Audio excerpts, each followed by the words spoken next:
got the subframe here. This is actually the old subframe. The new one is actually out getting powder coated, but I'm going to take the car to paint, and obviously I don't want to get overspray on any of the clean suspension parts, so I'm actually going to bolt up the old subframe and front suspension. The rear suspension I think I'm going to put the clean stuff on, but may put the old stuff on there as well. But I'm going to put basically the suspension on to take it to the paint shop. So you'll see kind of reassembly, but this isn't really the final reassembly here.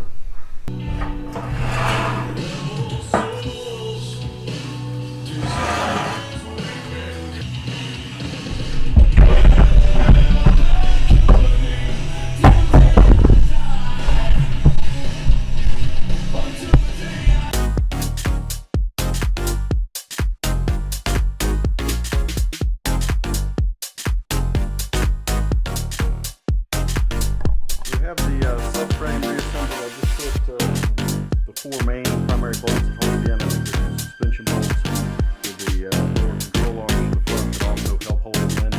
But again, I don't have to worry about it. It's just going to be enough to push it around on the shop floor at the paint shop, and then it'll come back off, and I'll put the good one on and make sure everything's torqued down properly.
Hey guys, hope you enjoy watching the restoration of the rusty Barnacle, Integra Type R 98111. Please subscribe and keep looking for updates. Thanks.